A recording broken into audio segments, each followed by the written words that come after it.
असांजे दोस्त शाहिद मूसो साहब, साईं कबूल पालारी साहब, सामीन में भी तमामु बड़ा कदावर शख्स वेठा आहिनि, कंहिंजा नाम खणजनि, सभु मान वारा आहिनि, असांजे लाइ सभु इज़त वारा आहिनि।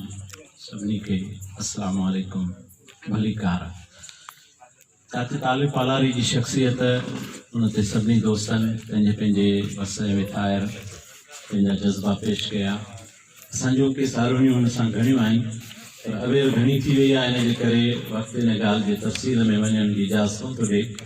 ॿ चारि ॻाल्हियूं। अदा इस्माइल ॻाल्हि कई त मोरे जी माना छा आहे। ताकि तालिब जे पंहिंजे लफ़्ज़नि में मोरे जी माना सिक, उकीर, दिल जो हिकिड़ो सारण जेको आहे, उकीर जेका हूंदी आहे, मोरे जी माना चाचा तालिब इहा ॿुधाई। हिन ई स्कूल जे हाल में वॾो हाल जेको स्पोर्ट्स हाल आहे, हिन इमारत जे पोयां वॾो हाल आहे ख़ूबसूरत। काश जेकॾहिं उहो वाक़िअतन ऑडिटोरियम वारे हाल में अची वञे त ॾाढो ख़ूबसूरत ई प्रोग्राम करण वारनि खे एतिरी सारी सहूलियत जी कोशिश न करणी पए। चई छुटियो अहिड़ो को सहूलियत जो माहौल हुजे त वॾो मज़ो थिए।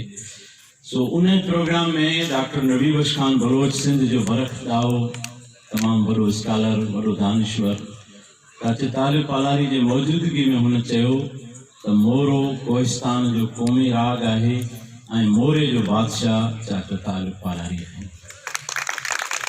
मुंहिंजे ख़्याल में हिकिड़े हेॾी वॾी हस्तीअ जा इहे लफ़्ज़ तमामु वॾा लफ़्ज़ हुआ ऐं सॼी ॻाल्हि हुन इन लफ़्ज़नि में बयानु कई। डॉक्टर बलोच साहब इहो चयो त लतीफ़ सरकार जा 5 सुर ससुईअ जे हवाले सां जेके आहिनि, उहे 5 ई सुर जेके आहिनि उनमें कोहिस्तान जो ज़िक्र आहे। त इहो कोहिस्तान जे लाइ एज़ाज़ आहे त लतीफ़ सरकार जे कलाम में 5 सुर जेके आहिनि उहे ख़ासि कोहिस्तान जे लाइ आहिनि।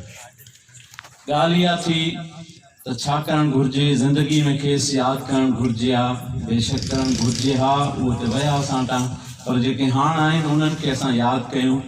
असांजे वस में जेतिरो हो असां कोशिशि कई चाचा तालिब खे निर्वार करण में, कोशिशूं पंहिंजियूं वरितियूंसीं। बहरहाल काफ़ी मीडिया ते उहो आयो ऐं निर्वार थियो। ख़ासि करे लाहौती लायो सेशन वारनि जेको हुनखे रिकॉर्ड कयो, उहो तमामु घणो मक़बूल वियो ऐं असांजे दोस्त सैफ समेजो साहिबु उनखे काफ़ी निर्वार कयो। चाचा तालिब पालारी हिकिड़ी आवाज़ जो जादू हो, हुनजी आवाज़ में वॾो मिठास हो। मोराई त घणेई आहिनि। असां नंढे हूंदे मूंखे यादि आहे त बलोच कॉलोनी मंगेपी रोड ते हिकिड़ो अली मोहम्मद नाले हुयो मोराई, ॾाढो ख़ूबसूरत मोराई हो, वफ़ात करे वियो। उन खां पोइ असां इन लेवल ते मोरे जी दुनिया में चाचा तालिब पालारी खे ॿुधो ऐं ॾिठो। चाचा तालिब पालारी जे तबियत जूं मुख्य ॻाल्हियूं इहे हुयूं त हू इंतिहाई सादो, सबाजो, सचो, महिनती इंसान हो, बेलालच, बेलोभ बिल्कुलु। असां वटि ईंदो उहो तमामु सादगी सां फटफटी ते वठी आयासीं, रक्षा में वठी आयासीं, कीअं घुरायोसीं, अची विया। ॿ टे कलाक इंतज़ारु करिणो पियो, जीअं अॼु काफ़ी अवेयर थी वई आहे त वेठा रहंदा हुआ, ईअं न त करे तकड़ कनि या तंग कनि, अदा ऐं पोड़ो या मड़ो या छा कुझु बि न, पंहिंजे सवाइ जब में वेठा रहंदा।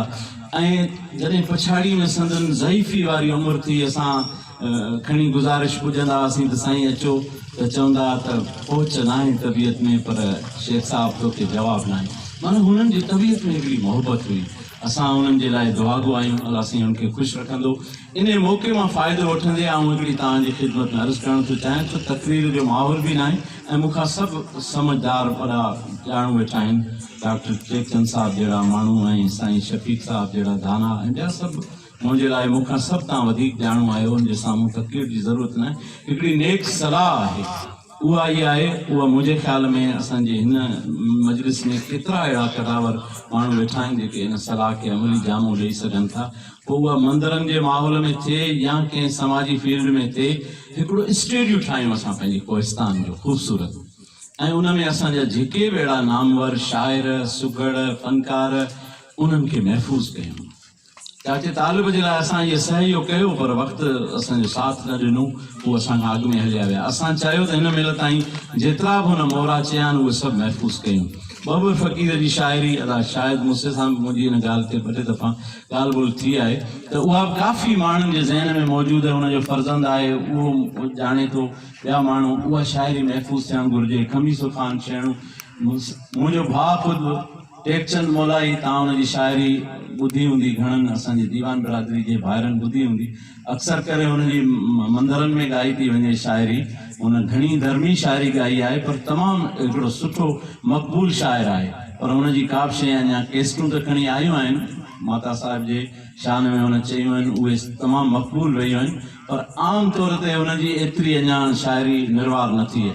अहिड़ी तरह सां क़रीब में मुंहिंजो मामू विकियो भगत विछड़ी वियो दुनिया मां, तमामु वॾी लेवल जो भगत हो, पर हुनखे निर्वार कोन कयो वियो आहे, हुनजी का यादि न थी आहे।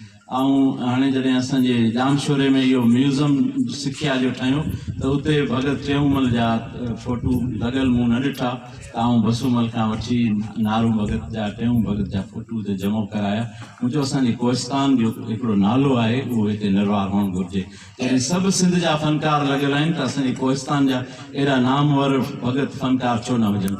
सिंध अलाजी असांजे पाड़े में आहे, उते कोई कोहिस्तान जे शख़्सियत जो को कार्नर न आहे। तव्हां ॾिसो असांजे इलाइक़े में सिंध अलाजी आहे, पर हेतिरियूं कोहिस्तान जूं शख़्सियतूं कंहिंजे नाले खे अञा ताईं को बि कार्नर क़ाइमु न थियो। बहरहाल इहे घणियूं ॻाल्हियूं आहिनि, वक़्त ते इनशाला वरी इनखे अॻिते आणियूं पाण। असां इन मद में, इन पंध में जेतिरी बि असां खां ख़िदमत वठंदा, मवाद सेण, असां साईं कमर कोहिस्तानी असांजो यार हो, विछड़ी वियो, हुनजी शाइरी खे गॾु करण जो सहयोग कयो, अलाह साईं मदद कई। डॉक्टर सिरूमल दिनाणी असांजो वॾो साथ ॾिनो, ॿियनि दोस्तनि बि सभिनी ॾिनो, राजा असरमल, ॿियनि दोस्तनि। उहो किताबु असां आंदो, असांखे अॼु फ़ख़्रु आहे, ख़ुशी आहे त असां पंहिंजे यार जे शाइरीअ खे किताब जी सूरत ॾिनी ऐं हज़ारे माण्हुनि ताईं उहो पहुतो।